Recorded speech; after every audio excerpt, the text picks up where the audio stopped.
चाहे बुआ बबुआ का साथ हो, आपकी नीति, या फिर कांग्रेस का हाथ हो, या फिर मोदी के साथ साथ सबका साथ सबके विकास की बात हो, चुनावी रणनीति हो या फिर जातिगत राजनीति हो, चुनावी समर में किसकी होगी जीत, कौन देखेगा हार का मुंह। चुनाव से जुड़ी सभी जानकारी के लिए देखते रहिए प्राइम टीवी पर हमारी खास पेशकश, जनता बताए किसकी आए सरकार। पहले चरण के लिए 91 सीटों पर वोटिंग हो रही है। हर जगह लोगों का यही कहना है कि विकास का मुद्दा ध्यान में रखते हुए ही वोट देंगे। ऐसे में हम लेकर आए हैं अपने खास प्रोग्राम जनता बताए किसकी है सरकार में अलीगढ़ के लोगों की राय। चलिए ले चलते हैं आपको अलीगढ़, जहां जानते हैं कि क्या है लोगों की राय।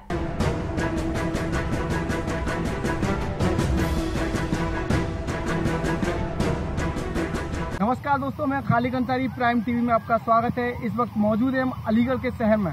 यहाँ लोगों से जानेंगे 2019 लोकसभा चुनावों को लेकर जनता का क्या मूड है, आखिर वो किसको वोट करेंगे और वो क्या वजह है जिससे लोग एक दूसरी पार्टियों को नकार रहे हैं। आइए हम कुछ लोगों से जानते हैं उनकी राय।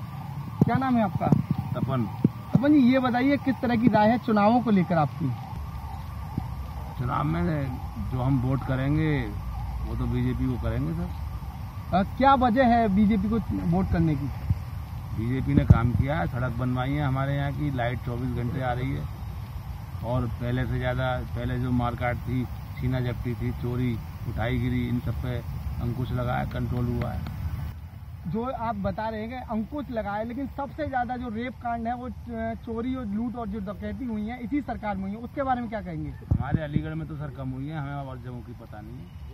तो बीजेपी ने जो काम किया है वो आपके अलीगढ़ शहर में किया है, क्या मानेंगे? आप अलीगढ़ का ही तो पूछ रहे हैं कि वोट चुनाव अलीगढ़ में ही तो देंगे सर हम। और क्या कहना चाहिए? आप ये बोल रहे हैं बीजेपी ने काम किया है, एजेंडे पर काम किया है, लेकिन कुछ सड़कें आज भी कच्ची हैं। जो योगी सरकार के वादे थे, जो गड्ढा मुक्त अभियान की बातें थी, वो अधूरी दिख रही हैं। क्या कहना चाहेंगे? तो ये गड्ढे तो 50-60 साल में हुए ना, जो पुरानी सरकारें थी उनकी देन है। अब इतनी जल्दी कैसे बढ़ जाएंगे? कोई मोदी सरकार कोई ऊपर से थोड़ी बना देगी, वो तो धीरे धीरे भरे जा रहे हैं सर। पहले से आप देखें कितना इम्प्रूवमेंट हुआ है, हर रोड बनी है, हाईवे, ये वो सब बन रहा है। हम तो जाते हैं, हम देखते हैं सेल्स मेनू में। लेकिन अगर हम बात अलीगढ़ की करें तो अलीगढ़ में ही कुछ शहर ऐसे हैं, कुछ गांव ऐसे हैं जहां सड़कों न बनने के कारण ग्रामीण जो है वोट का बहिष्कार कर रहे हैं, उसके बारे में क्या कहेंगे? देखिए, ग्रामीणों की तो समस्याएं बहुत सारी हैं, लेकिन हम जहां तक समझते हैं कि पिछली सरकारों से अच्छा काम हुआ है, इसलिए वोट बीजेपी को देंगे। पीएम के रूप में किसको चुनना चाहेंगे?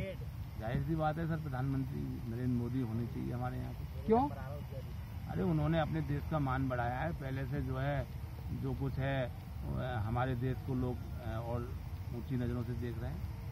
जी ठीक है, आइए हम कुछ यहाँ और लोगों से भी जानते हैं क्या राय है उनकी। चुनाव को लेकर किस में वोट करेंगे हम? सर, चुनाव को लेकर हम गठबंधन के साथ जाना चाहेंगे। वजह? गठबंधन के साथ ये कि जो बीजेपी सरकार ने अपने देश के लिए या जो वादे किए थे, जनता के जो वादे लेके आई थी, वो वादे कोई भी पूरा ना हुआ। सब जुमलेबाजी में रहे। लोगों के खाते में 15 लाख रुपए डालने की बात हुई, वो सब झूठ निकला। उन्होंने खुद अपने जुबान से कह दिया गया कि ये तो सिर्फ राजनीति में चलती रहती है। और जो जनता के लिए वादे किए वो एक भी वादा पूरा ही नहीं हुआ। लोगों के जनधन योजना खाते खुलवाए, उसके ऊपर भी आज लोगों ने टैक्स डाल दिया। ये तो आपको पता है सबको। जो जीरो बैलेंस के खाते खुले थे उसमें कंपलसरी 1000 या 1500 रुपये, 3500 रुपये कंपलसरी कर दिया गया। और नोटबंदी को लेकर जनता आप भी तलक देश सुधार में नहीं है नोटबंदी को लेकर। उसके ऊपर दूसरा जीएसटी ठोक दिया गया व्यापारियों को लेकर। आज देश का बेरोजगार युवा इतना है। आपने कहा था लोगों को रोजगार दिया जाएगा, हर साल 2 करोड़ नौकरी लगाई जाएंगी। वो कहाँ है देश के लिए? युवाओं को तुमने नया नाम दे दिया गया, पकौड़े सीखे। आप डिग्री लेकर आदमी पकौड़े सीखेगा? जो अब का जो मैनिफेस्टो है बीजेपी ने, उसमें ये कहा है कि मतलब जितने भी बेरोजगार हैं उनको वो नौकरी देगी। सर, जब 5 साल में नहीं दिया तो आज कैसे भरोसा करोगे आप? जब 5 साल के वादे जो लेके पूरे आई थी, राम मंदिर का मुद्दा लेके आई थी, आज का जो मैनिफेस्टो उसमें बीजेपी ये कह रही है कि अब भी राम मंदिर को बनाएगी, विचार करेगी, विकल्प तलाशेगी। सब ये कहने की बात है, इसकी सब राजनीतिक पॉलिटिक्स है इसकी। 5 साल में आपने कहा पूरी सत्ता में हमारी राज्य सरकार आएगी, आपके पूरे 22 राज्यों में सरकार आपकी रही। आपने राम मंदिर जब से क्यों नहीं बना पाए अब तक? आप कैसे बनाओगे? आप आपके तो वहीं बीजेपी को लोग यहाँ नकार रहे हैं और ये बोल रहे हैं जो बीजेपी ने जो वादे किए थे उन पे बीजेपी खरा नहीं उतरी है। या और लोगों से जानते क्या कहना चाहेंगे आप, किसको आप वोट करेंगे? भाई साहब गठबंधन को वोट है। आखिर क्यों? आखिर यूँ कि जो बीजेपी सरकार थी, मैं खुद भी एक छोटा मोटा कारोबारी था, GST लगाया, नोटबंदी किया, आज मैं अपना काम धंधा का बंद करके अब मैं ये सोच रहा हूँ कि 2-2.5 रुपए की नौकरी मिल जाए भाई साहब। तो आप गठबंधन को वोट करेंगे? बिल्कुल करूँगा साहब। अब जो प्रधानमंत्री है उसके रूप में किसको देखना चाहेंगे? राहुल गांधी को। तो यहाँ लोग जो हैं बीजेपी को नकार रहे हैं और राहुल गांधी को वोट करने की बोल रहे हैं, लेकिन यहाँ कुछ लोग ऐसे भी हैं जो प्रधानमंत्री मोदी जी की तारीफ कर रहे हैं और उनको एक अच्छे प्रधानमंत्री के रूप में यहाँ प्रदर्शित कर रहे हैं। और यहाँ और लोगों से जानते हैं, क्या नाम है आपका? पंकज जी, ये बताइए वोट आप किसको देंगे? देखो, वोटों की बात जब भी आती है तो राजनीतिक जितनी पार्टियां हैं वो बड़े बड़े वादे करते नजर आती हैं। कुछ लोग पैसों की बात करते हैं, कुछ लोग विकासों की बात करते हैं। अगर ग्राउंड स्तर पर देखा जाए तो विकास जो इन 5 सालों में हुआ है वो कहीं दिखता नहीं है, क्योंकि जिस जैसे से वादे किए थे इन्होंने, बीजेपी सरकार जैसी आई थी कि बेरोजगारी खत्म कर देंगे, बहुत सारी चीज़ें हैं। आज आप देखते हो कि राफेल कांड इनके द्वारा ही हो गया, कुछ एक व्यक्ति विशेष को ये लोग चुन देते हैं।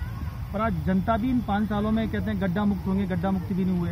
आज जितनी जो बेरोजगारी देश में है, आर्थिक स्थिति जो गिर गई है इन राज्यों में, इन मतलब हमारे उत्तर प्रदेश में गिर चुकी है। अलीगढ़ की बात करूं तो मैं अलीगढ़ जो शहर है काफ़ी फेमस रहता है ताला तालीम के लिए, यहाँ भी बहुत सारी लोग राजनीतियाँ करते हैं। पर जहाँ जनता का जो रुख है, जो हमारा भी खुद का रुख है, हम चाहेंगे कि इस बार गठबंधन को एक बार चांस देना चाहिए ताकि कुछ सुधार आ सके, क्योंकि यहाँ जो देखा जाएगा तानाशाही सामने नजर आ रही है, तो तानाशाही से कोई भी सरकार नहीं चलती है। मेरा तो मानना खुद का यही है कि इस बार गठबंधन को हम वोट करेंगे।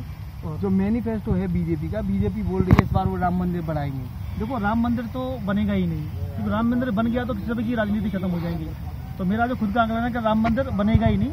और राम मंदिर का जो मुद्दा निकालती है वो बीजेपी निकालती है। देखो, जब भी बीजेपी मैंने इतना जरूर महसूस किया, जब भी बीजेपी आई है तो सिर्फ वो हिंदुओं की भावनाओं को आहत करती है, हिंदू की भावनाओं के साथ खिलवाड़ होता है और सिर्फ हिंदुत्व का नारा ही लगता है। क्योंकि यहाँ आज देखते हो हमारे हिंदुस्तान में यहाँ सभी जाति धर्म के लोग रहते हैं और मिलवतन से रहते हैं। सिर्फ यहाँ कास्टिम्स को लेकर राजनीति हमेशा होती है। तो मैं तो यही कहना चाहूँगा कि यहाँ कास्टिम्स की राजनीति ना हो और सभी भाईचारे से रहे और सभी देश महान बन सकता है। तो यहाँ आपने जाना किस तरीके से वोटों का जो मूड है वो बीजेपी की तरफ नहीं है। जो लोग हैं बीजेपी को नकार रहे हैं और गठबंधन को जिताने की बात कर रहे हैं। मैं खालिद अंसारी, प्राइम टीवी, अलीगढ़।